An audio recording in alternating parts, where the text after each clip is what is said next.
कृषि समाचारों के आज के अंक में आप सभी का स्वागत है। सबसे पहले नजर डालते हैं आज के मुख्य कृषि समाचारों पर। सूखे के चलते रुकी गेहूं की बुआई, केंद्रीय एजेंसियां बना रही दलहन का स्टॉक, बढ़ती कीमतों पर लगेगी लगाम।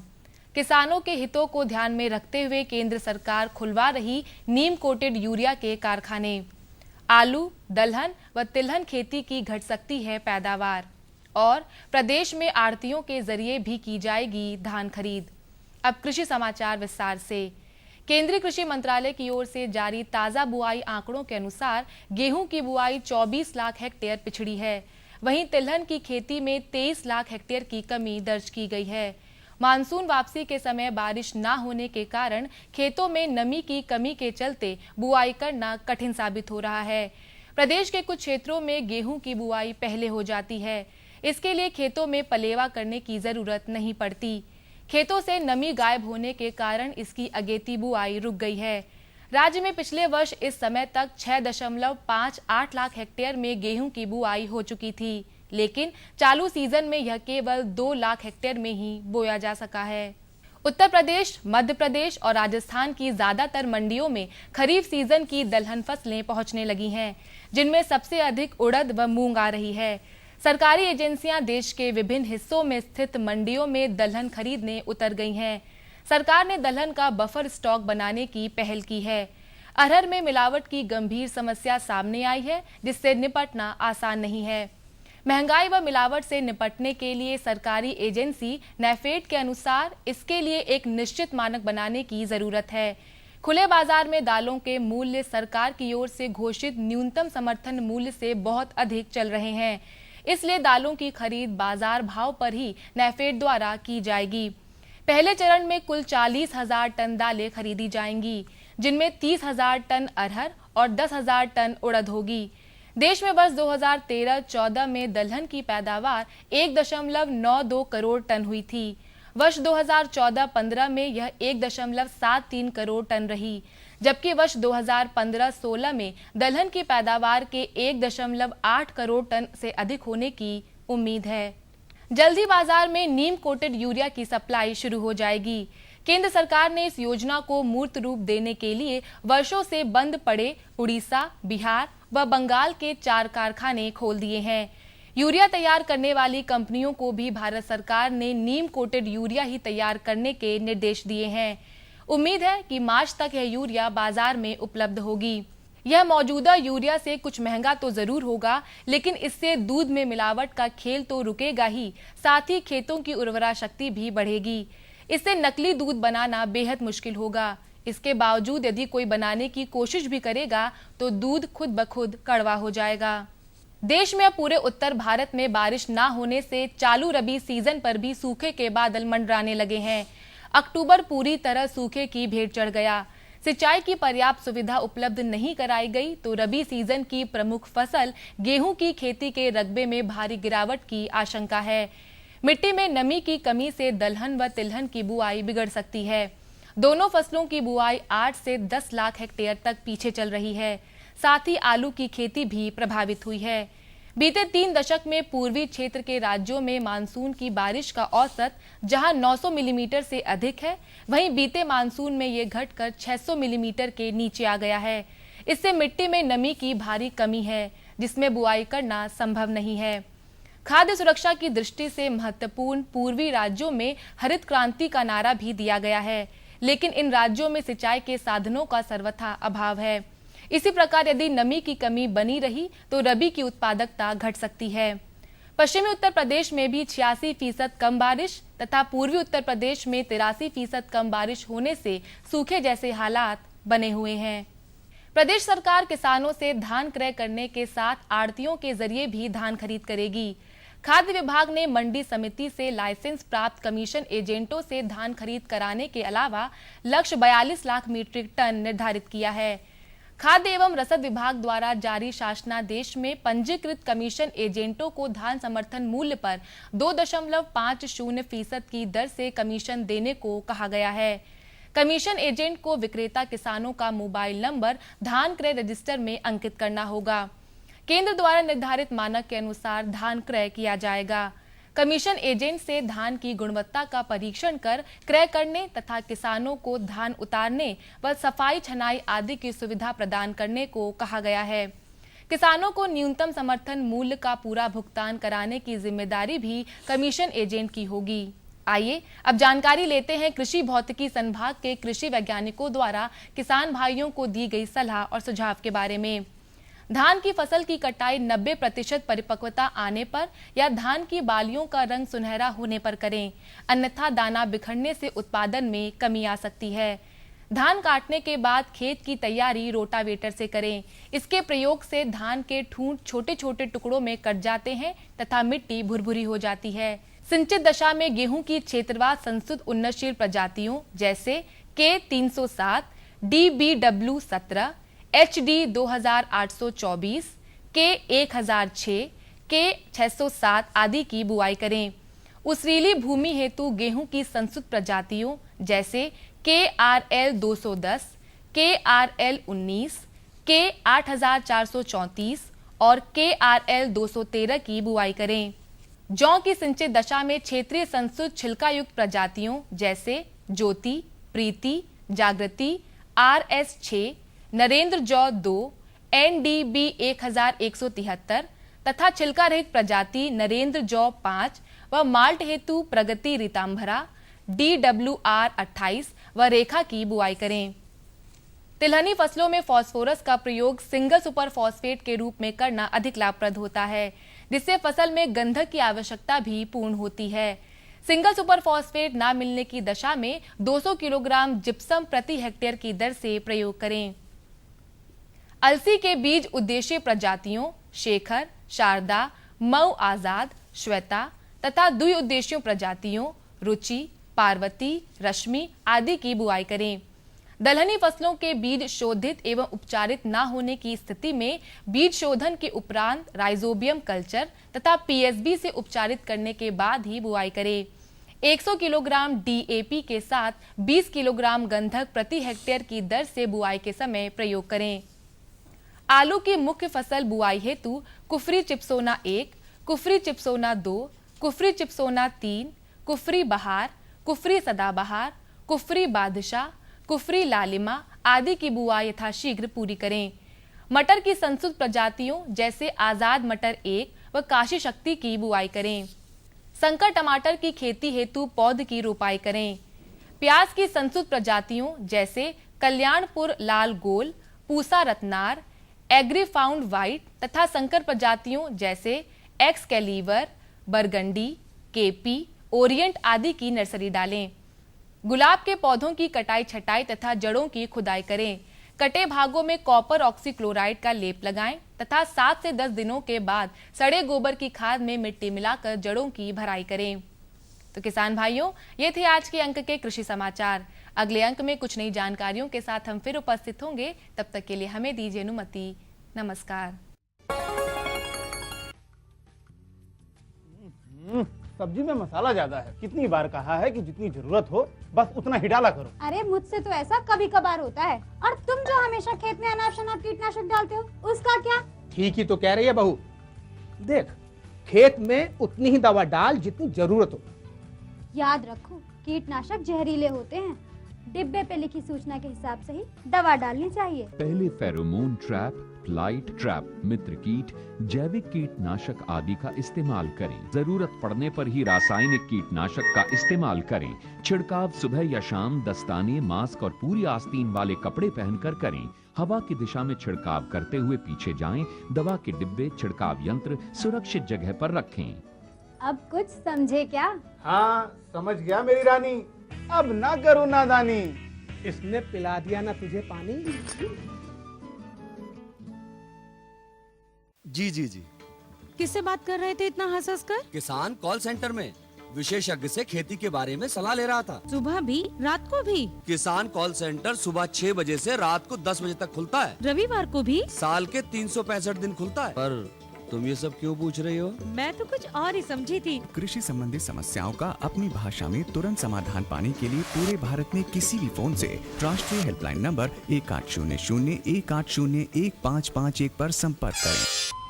अरे सुन तो, मुझे क्या सुनाना चाहते हो? जो सुनाओ मेरी सौतन को। किसको? अरे वही तुम्हारा मोबाइल फोन जिससे सुबह शाम दिन रात चिपके रहते थे और कहते थे किसान कॉल सेंटर से बातें हो रही हैं। अच्छा ये बात है। हाँ, क्यों? क्या हुआ? अब बात नहीं होती क्या? अब तो झट से बात हो जाती है। ऐसा क्या? हाँ, अब तो ज्यादा लाइनें और खास तकनीक के कारण खेती के माहिरों से तुरंत बात हो जाती है। और अगर कभी लाइन व्यस्त हो तो अपनी समस्या फोन पर रिकॉर्ड करा दो, वहाँ से फोन आ जाता है और समस्या की हल का मैसेज भी आ जाता है। ये देखो आ गया। अरे वाह, इसका मतलब इंतजार की घड़ी अब खत्म। हाँ, तभी मैं सोचूं कि आजकल मुझ पर इतना प्यार क्यों आ रहा है। कृषि संबंधी समस्याओं का अपनी भाषा में तुरंत हल पाने के लिए पूरे भारत में किसी भी फोन से हेल्पलाइन नंबर पर संपर्क करें। किसानों का दोस्त किसान कॉल सेंटर।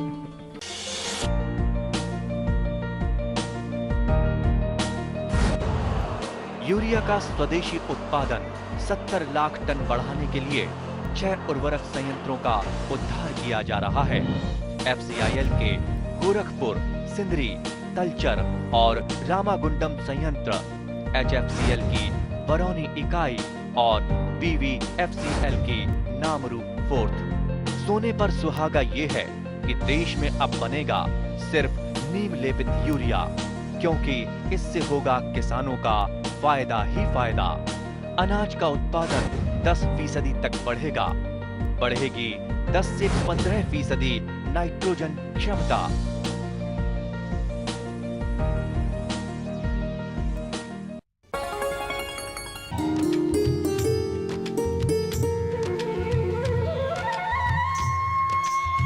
कृषि समाचार के बाद एक बार पुनः आपका कृषि दर्शन कार्यक्रम में स्वागत है।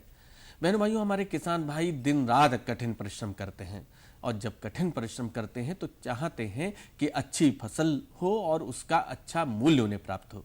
और जब भैया हम अच्छे मूल्य की बात करते हैं तो बात आती है नगदी फसलों की, और नगदी फसलों में भी गन्ना सबसे प्रमुख है। तो इसी परिप्रेक्ष्य में आज हम आपको जानकारी दिलवाने जा रहे हैं शरदकालीन गन्ने के साथ अंतः सफसली खेती। और इस विषय पर जानकारी देने के लिए आज हमारे बीच में उपस्थित हैं भारतीय गन्ना अनुसंधान संस्थान लखनऊ के प्रधान वैज्ञानिक डॉक्टर अजय कुमार साहा जी। डॉक्टर साहब, स्वागत है आपका। डॉक्टर साहब, सबसे पहले हम ये जानना चाहते हैं कि इस समय शरदकालीन गन्ने की बुआई का समय चल रहा है, तो ऐसे समय आप हमारे किसान भाइयों को क्या बताना चाहते हैं, किस तरह से कौन कौन से मुख्य बिंदुओं पर वो ध्यान दें? देखिए, शरदकालीन गन्ने की बुआई उत्तर प्रदेश राज्य में लगभग सितंबर में शुरू हो जाता है और किसान भाई को अक्टूबर तक इसकी बुआई पूरी कर देनी चाहिए। तो मुझे अंदाजा है कि बहुत सारे किसानों ने शरदकालीन गन्ने की बुआई कर भी लिया होगा, लेकिन जिन्होंने नहीं किया है उन किसानों से मैं यह आग्रह करूंगा कि शरदकालीन गन्ने की बुआई जितना जल्दी हो सके वो कर लें, क्योंकि भाई दीपावली के आसपास भी ठंड गिरना शुरू होता है, फिर गन्ने का जमाव अच्छा नहीं होगा। एक तो ये मुख्य बात है।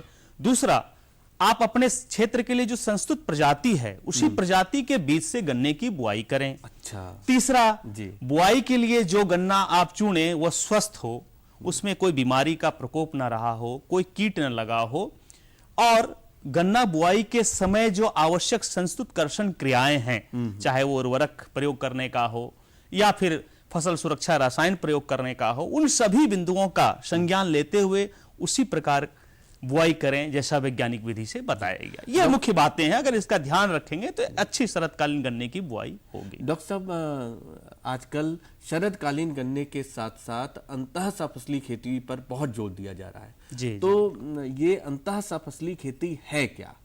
देखिए, मुख्यतः जो मुख्य क्रॉप है, अगर यहाँ पर गन्ने की बात करें तो ये शरदकालीन गन्ना मुख्य क्रॉप हो गया, मुख्य फसल हो गया।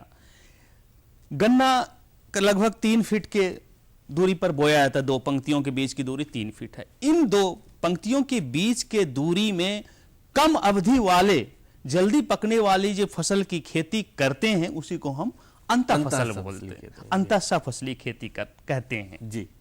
अच्छा डॉक्टर साहब, अगर हम अपने प्रदेश की बात करें तो हमारे प्रदेश में शरदकालीन गन्ने के साथ अंतः सफसली खेती के कौन कौन से विकल्प हैं और हमारे किसान भाई अंतर फसली खेती करें क्यों? देखिए, ये सबसे पहला तो प्रश्न ये है कि अगर मैं यहाँ से किसानों को कहूं कि शरतकालीन गन्ने के साथ अंतर फसली खेती करें, लेकिन उसको प्रेरणा तो कुछ होना चाहिए ना कि शरतकालीन गन्ने के साथ अंतर फसली हम खेती करेंगे तो हमको क्या लाभ होगा, क्योंकि उसमें अतिरिक्त परिश्रम लगेगा, अतिरिक्त कॉस्ट लगेगा और तमाम परेशानियां। तो सबसे पहले मैं 3-4 बातें जरूर यहाँ किसान को बताना चाहूंगा कि अंतर फसली खेती करके जो किसान की बहुआयामी आवश्यकता है, चाहे वो रोकड़े की हो, दलहन की हो, तिलहन की हो, धान्य फसलों की हो, सब्जियों की हो, मसाले की हो, ये सभी उनकी पूरी हो सकती है।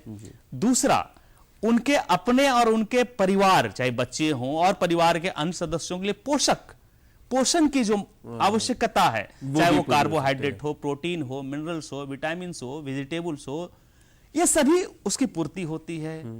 तीसरा, कि गन्ना तो आप जानते हैं लंबी अवधि की फसल है, अभी बोएगा अक्टूबर में, अगले साल अक्टूबर नवंबर में मिल को बेचेगा तब पैसा मिलेगा, लेकिन इसके पहले उनको और गन्ने में जो निवेश करने के लिए पैसे चाहिए और खर्च को पूरा करने के लिए पैसे चाहिए। तो ये अंतर फसली खेती ऐसी खेती होती है जो 3 से 4 महीने में कट के तैयार है, उसको किसान उसको बाजार में बेचकर एक मिड टर्म इनकम जनरेट करने का बहुत बड़ा जरिया है जी। एक और मुख्य बातें हैं अंतर फसली खेती करने का, कि अंतर फसली खेती करने से जो खेत है, मिट्टी की उर्वरा शक्ति, मृदा स्वास्थ्य में सुधार होता है। अच्छा, ये बहुत बड़ी बात है, क्योंकि वह खेत रोटेशन में जाता है। उसमें जो है आप अंतर फसली खेती करते हैं, काटते हैं, तो उसका जो ग्रीन बायोमास है, हम कहते हैं उसी में छोड़ के उसको समाहित कर दीजिए, इनकॉर्पोरेट कर दीजिए, तो उसका जो पोषक तत्व है वो उसकी मिट्टी में चला जाता है। तो मिट्टी की दशा, मृदा की उर्वरा शक्ति और स्वास्थ्य, ये सब में सुधार होता है, जो आज के समय बड़ी समस्या है। डॉक्टर साहब, कुछ लोगों की ये भी भ्रांति होती है कि अगर हम अंतर फसली सफसली खेती करेंगे तो कहीं हमारा गन्ना उतना अच्छा ना हो, उसकी गुणवत्ता पे कोई फर्क ना हो, तो ऐसा क्या ये सही है? देखिए, आपने एक बहुत अच्छा प्रश्न पूछा है जी। देखिए, गन्ना एक लंबी अवधि का फसल है, इसको ज़्यादा पोषक तत्व चाहिए, ज़्यादा सिंचाई चाहिए। अब यहाँ पर मुख्य ध्यान देने वाली बातें हैं, गन्ने के साथ उन्हीं फसलों की अंतर खेती करें जो जल्दी पक के तैयार हो जाए और दोनों फसलों के बीच आपस में रिसोर्सेज के लिए प्रतिस्पर्धा ना हो जी। जैसे आप धान की अंतर फसली जल्दी ना करें, गेहूं की अंतर फसली हम कहते हैं, लेकिन गेहूं और गन्ने में भी थोड़ा कंपटीशन, प्रतिस्पर्धा होता है। तो कौन सी ऐसी फसलें हैं डॉक्टर साहब जो सही रहेंगी?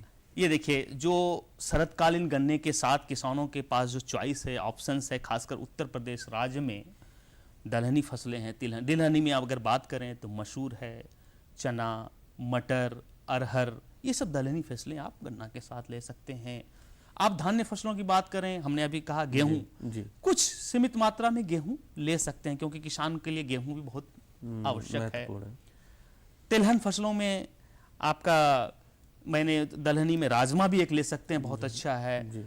आप तिलहनी फसलें भी ले सकते हैं। सब्जियों में आलू ले सकते हैं, प्याज ले सकते हैं, पत्ता गोभी, बंदा गोभी, धनिया, ये तमाम तरह की चीजें हैं जो आप ले सकते हैं। अच्छा डॉक्टर साहब, इसकी बीज दर क्या होनी चाहिए और क्या तरीका बुआई का होना चाहिए? सबसे पहले मैं जो यहाँ बताना चाहूँगा किसान को, जो भी किसान यह सुनिश्चित कर रहे हैं कि हम शरतकालीन गन्ने के साथ अंतर फसल लेंगे, तो सबसे पहले तो वो गन्ने की बुआई 2 पंक्तियों के बीच की दूरी 90 सेंटीमीटर या 3 फीट से कम कतई न रखें। अच्छा, इतनी होनी क्योंकि किसान अक्सर 2 फीट, 2.5 फीट, कहीं कहीं 1.5 फीट पर ही बोते हैं, लेकिन आपको अगर अंतर फसली बोई है तो गन्ने के 3 फीट कम से कम होनी चाहिए। अगर जैसे मक्का लेना है आपको तो वहां 4 फीट भी हम सजेस्ट करते हैं, लेकिन 3 फीट जरूर होनी रखें, चाहिए, बिल्कुल होनी चाहिए। मैं बता रहा था कि मसूर की खेती, 3 फीट के बीच में मसूर की 2 पंक्तियों की बुआई आप कर सकते हैं। 2 पंक्तियों की बुआई। अब मसूर बोने के लिए जो आपका बीज दर होता है वो लगभग 8 किलोग्राम प्रति एकड़ बीज लेना पड़ता है जी। अगर आप मटर की बात करें, चना की बात करें, इसमें भी 2 पंक्तियों के बीच, गन्ना की 2 पंक्तियों के बीच मटर, चना, मसूर की 2-2 पंक्तियां लें जी। मटर और चना के भी केस में आपका बीज दर 8 से 10 किलोग्राम प्रति एकड़ करना है आपको। अगर आप आलू की बात करें तो ये लगभग 8 कुंटल प्रति एकड़ की आवश्यकता होती है। जी। राजमा की बात करें तो वहां पर वो भी 2 पंक्तियों में लेनी है, और राजमा आपको 30 किलोग्राम 30 किलोग्राम प्रति एकड़ अच्छा, ये होता है। और अगर आप बंदा गोभी, पत्ता गोभी की बात करें तो ये 200 ग्राम प्रति एकड़ है। तो अलग अलग अंतर फसलों के लिए जो बीज दर है वो अलग अलग है। ये डिपेंड करता है कि वो बीज का साइज और उसका वजन। अच्छा डॉक्टर साहब, क्या यहाँ पर बीज के शोधन की आवश्यकता होती है कि नहीं? ये आपने बहुत ही महत्वपूर्ण प्रश्न पूछा है। खासकर उत्तर प्रदेश में किसान हमारे जो बोते हैं फसल, विभिन्न फसल, उसके बीज का शोधन के प्रति उतनी जागरूक नहीं है जितना होना चाहिए। तो मैं यहाँ किसान भाइयों को अवश्य, गन्ना में भी बीज शोधन होना चाहिए।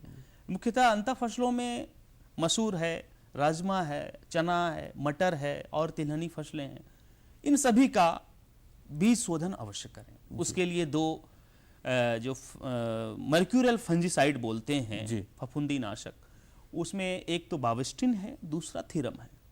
ये दोनों का 5 से 6 ग्राम प्रति किलो बीज की मात्रा से शोधित कर सकते हैं। शोधित करने का सीधा तरीका है, एक बर्तन में, चाहे मिट्टी का हो या और कोई हो, उस बर्तन में सीड रख दें।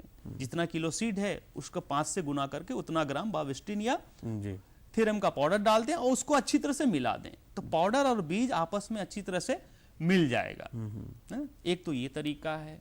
दूसरा तरीका है कि ये जो फफूंदी नाशक दवाइयाँ, पाउडर है, इसका कोटिंग किया जाता है। अच्छा, तो कोटिंग करने का तरीका है सीड को बहुत ही कम पानी से, जैसे मान लो 1 किलो सीड है, 10 से 20 ml पानी डाल दीजिए और उसको सीड को मिला दीजिए, तो क्या होगा, बीज के ऊपर एक पानी का परत चढ़ जाएगा। अब तब उसमें पाउडर डाल के फिर मिला दीजिए, उसमें वो पाउडर की कोटिंग चढ़ जाएगी।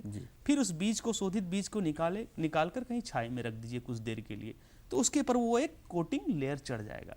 तो ये 2 तरीकों से बीज शोधन आप कर सकते हैं, और मैं सभी किसान भाइयों से यही अनुरोध करूंगा कि आप बीज शोधन जरूर करें। जी डॉक्टर साहब, आपने इतनी उपयोगी जानकारी हमारे किसान बहन भाइयों को दी, इसके लिए आपको बहुत बहुत धन्यवाद। बहनों भाइयों, जैसा कि डॉक्टर साहब ने बताया कि शरदकालीन गन्ने के साथ हम अंतः सफसली खेती किस तरह से कर सकते हैं, डॉक्टर साहब ने जो बातें बताई उस पर आप अमल करेंगे तो निश्चित रूप से लाभान्वित होंगे। अब हमारे कार्यक्रम का समय समाप्त होता है, हमें अनुमति दीजिए। नमस्कार।